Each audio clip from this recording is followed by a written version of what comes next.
बात करेंगे भारत के स्वर्ग की। जी हाँ, भारत का ये राज्य इतना खूबसूरत है कि जब आप इसको देखेंगे तो आप हैरान रह जाएंगे कि कुछ जगह इतनी खूबसूरत भला कैसे हो सकते हैं।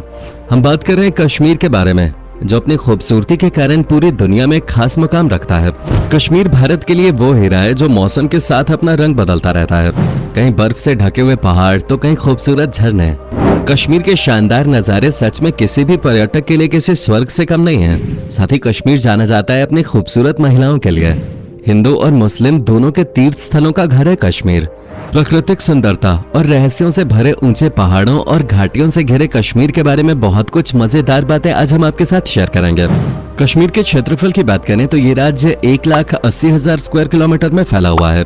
राज्य के उत्तर और पूर्व में चीन, उत्तर पश्चिम में अफगानिस्तान, पश्चिम में पाकिस्तान और दक्षिण में हिमाचल प्रदेश है। अगर राज्य की जनसंख्या पे नजर डालें तो यहाँ करीब 12,54,000 के आसपास लोग रहते हैं। क्या आपको पता है कश्मीर के दो राजधानी शहर हैं? एक है जम्मू तो दूसरा श्रीनगर। ग्रीष्मकालीन राजधानी श्रीनगर है जबकि शीतकालीन राजधानी जम्मू है। सर्दियों में श्रीनगर में अत्यधिक बर्फ गिरने के कारण यहाँ का सामान्य जनजीवन प्रभावित होता है। यही कारण है कि जम्मू को यहाँ का विंटर कैपिटल बनाया गया तथा श्रीनगर को समर कैपिटल बनाया गया। कश्मीर की पुरानी राजधानी श्रीनगर थी जिसे सबसे पहले बौद्ध सम्राट अशोक ने स्थापित किया था और ये क्षेत्र बौद्ध धर्म के केंद्र के रूप में काम करता था। 9वीं शताब्दी में यहाँ हिंदू धर्म भी फला फूला और इस क्षेत्र में दोनों धर्मों का विकास हुआ। कश्मीर अपनी प्राकृतिक सुंदरता, फूलों के बगीचे और सेब के खेतों के लिए भी काफी फेमस है। यहाँ आपको दुनिया भर में प्रसिद्ध कश्मीरी शॉल मिलेंगे जो पर्यटकों के बीच काफी लोकप्रिय हैं। नदी, झील और घाटी की सुंदरता तो यहाँ देखते ही बनते हैं। कश्मीर की अर्थव्यवस्था पूरी तरह कृषि और पर्यटन पर निर्भर है। एग्रीकल्चर की बात करें तो यहाँ आपको मुख्य रूप से चावल की खेती देखने को मिलेगी, लेकिन चावल के साथ साथ यहाँ के लोग मक्का, गेहूं, जई की भी खेती करते हैं और बागवानी में आपको सेब के बगीचे भी बहुत देखने को मिलेंगे। कश्मीर अपने पर्यटन के लिए पूरी दुनिया में मशहूर है। यहाँ पर आप श्रीनगर, गुलमर्ग, पहलगाम, पटनी टॉप और जम्मू घूम सकते हैं। हर साल हजारों हिंदू तीर्थयात्री वैष्णो देवी और अमरनाथ के पवित्र मंदिरों में जाते हैं, जिसका राज्य की अर्थव्यवस्था पर महत्वपूर्ण प्रभाव पड़ता है। साथ ही आपको बता दूं कि कश्मीर घाटी भारत के शीर्ष पर्यटन स्थलों में से एक है।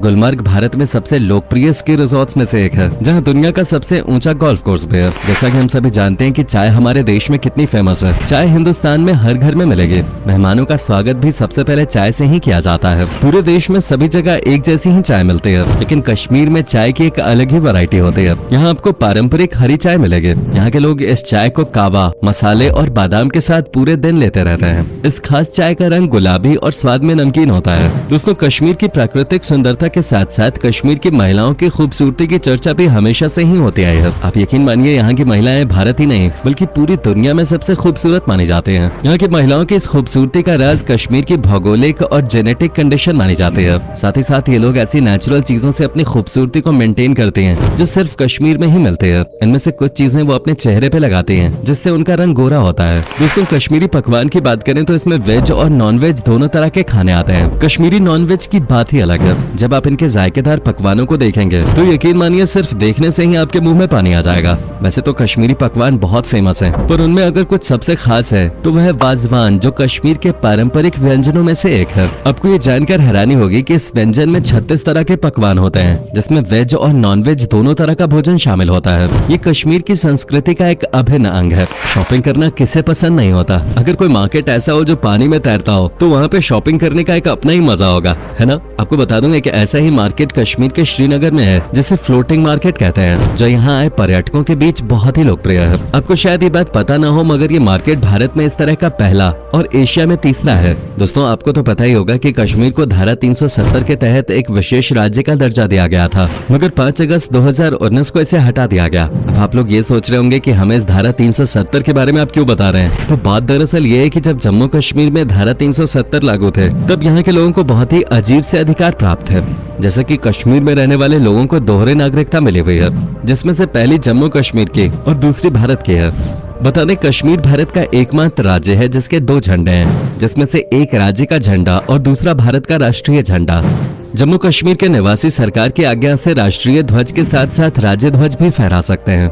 कश्मीर भारत का एकमात्र ऐसा राज्य है जिसमें विधानसभा कार्यकाल 6 वर्ष है, जबकि भारत के दूसरे सभी राज्यों का कार्यकाल केवल 5 वर्ष निर्धारित होता है। कश्मीर में राष्ट्रीय चिन्हों सहित राष्ट्रीय ध्वज के अपमान करने को कोई गुनाह नहीं माना जाता है। सुप्रीम कोर्ट का ऑर्डर मानने की जम्मू कश्मीर को कोई पाबंदी नहीं है और कश्मीर में राज्य सरकार की अनुमति के बिना भारत सरकार का कोई भी कानून लागू नहीं हो सकता। यहाँ का अपना एक अलग ही संविधान है। उसके चलते यहाँ की महिला भारत के किसी भी व्यक्ति से शादी करती है तो उसको जम्मू कश्मीर की नागरिकता रद्द कर दी जाएगी, जबकि पाकिस्तानी पुरुष से विवाह करने पर पुरुष को जम्मू कश्मीर की नागरिकता मिलती है। कश्मीर में सूचना का अधिकार मान्य नहीं है और यहाँ पंचायतों को किसी भी प्रकार का अधिकार नहीं दिया गया है। इसके अलावा कश्मीर से बाहर रहने वाले लोग जम्मू कश्मीर में जमीन नहीं ले सकते और इन अजीबोगरीब कानूनों के कारण कश्मीर भारत के अधीन होते हुए भी भारत का भाग नहीं था। हालांकि अब ऐसी बात नहीं है। यहाँ पर धारा 370 निरस्त होने से अब ये एक आम केंद्र शासित प्रदेश है और तमाम भारतीय कानून अब यहाँ लागू हैं। अब की जानकारी के लिए बता दूं कि कश्मीर दुनिया का एकमात्र ऐसा प्रदेश है जहाँ पर 3 देशों का शासन है और तीनों के पास परमाणु शक्ति है। पहला कश्मीर,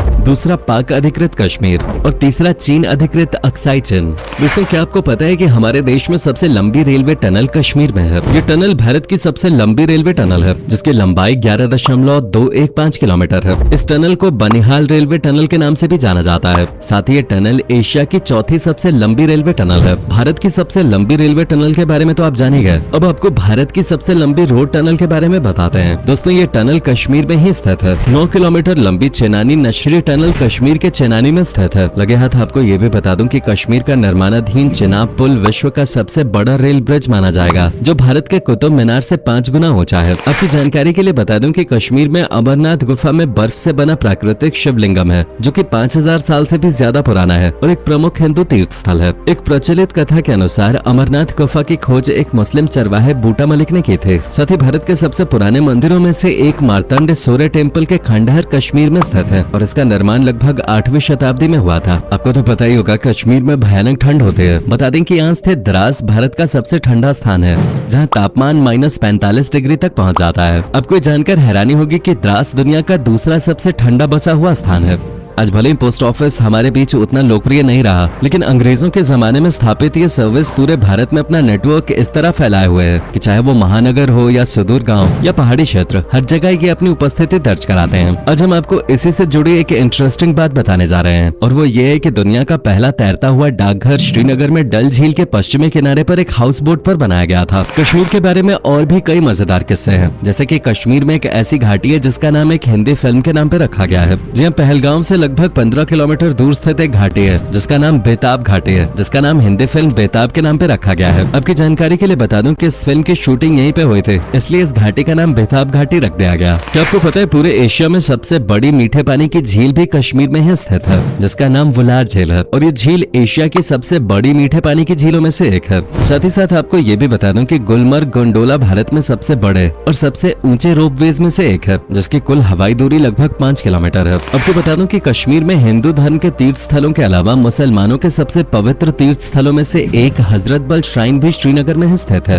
ये स्थल इस्लाम धर्म मानने वालों के लिए बहुत पवित्र माना जाता है। यहाँ पर बालों का एक कतरा है जिसे पैगंबर मोहम्मद का माना जाता है। आपने एक ऐड जरूर देखा होगा जिसमें बोला जाता है जुबां केसरी, मगर आपने कभी ये सोचा है कि केसर इतने महंगे क्यों है? ऐसा इसलिए क्योंकि केसर केवल कश्मीर में उगाया जाता है, वो भी बहुत मेहनत और बहुत ही कम मात्रा में। आपकी जानकारी के लिए बता दूं कि कश्मीर भारत में केसर का सबसे बड़ा उत्पादक और दुनिया का तीसरा सबसे बड़ा उत्पादक है। कश्मीर ने दुनिया में सबसे ज्यादा सैन्यकरण वाले प्रदेश का वर्ल्ड रिकॉर्ड भी बना रखा है, जिसके तहत 12 लाख की आबादी पर 1 लाख सैनिक है, जिसका मतलब कश्मीर के हर 10 नागरिकों पे 1 सैनिक तैनात है। आपको ये जानकर हैरानी होगी कि कश्मीर में कोई भी स्लम एरिया नहीं है। यहाँ सब ऑथराइज्ड जगहों पे ही रहते हैं। आपको कहीं भी झुग्गी झोपड़ी देखने को नहीं मिलेगी। सब साफ सुथरी जगहों पे रहते हैं। यहाँ रहने वाले लोगों के पास अपनी जमीन और अपना घर है। ऐतिहासिक दस्तावेजों से ये पता चलता है कि वर्तमान कश्मीर का क्षेत्र पहले आबाद भूमि नहीं था। ये चारों ओर से पहाड़ों से घिरे एक झील थे। अगर कश्मीर के इतिहास की बात की जाए तो ईसा पूर्व 3री शताब्दी में सम्राट अशोक ने कश्मीर में बौद्ध धर्म का प्रचार और प्रसार किया था। उसके बाद कश्मीर में हिंदू और बौद्ध संस्कृतियों का मिश्रित रूप से विकास हुआ। कश्मीर के हिंदू राजाओं में ललितादित्य सबसे प्रसिद्ध राजा हुआ करते थे, जिन्होंने अपने साम्राज्य का विस्तार काफी दूर तक किया था। कश्मीर में इस्लाम का आगमन 13वीं और 14वीं शताब्दी के आरंभ में हुआ। सन 1773 से 1782 तक राजा रंजीव देव ने जम्मू और कश्मीर पर शासन किया। 1947 तक जम्मू और कश्मीर पर डोगरा शासकों ने राज किया। इसके बाद महाराजा हरि सिंह ने 26 अक्टूबर 1947 को जम्मू और कश्मीर को भारतीय संघ में विलय के समझौते पर हस्ताक्षर कर दिया। कश्मीर की भाषा की अगर बात करें तो कश्मीर में लोग कश्मीरी, डोगरी और लद्दाखी या भोटी बोलते हुए दिखेंगे। इसके अलावा यहाँ शीना, गोजरी, पंजाबी, पहाड़ी और किश्तवाड़ी बोली बोलने वालों की संख्या भी अच्छी खासी है। दोस्तों, कश्मीर का ऑफिशियल स्टेट एनिमल और स्टेट बर्ड हंगुल और काली गर्दन वाली क्रेन यानी ब्लैक नेकेड क्रेन है। तो दोस्तों, ये था धरती का स्वर्ग कश्मीर। उम्मीद करता हूँ कि आपको हमारा ये एपिसोड पसंद आया होगा।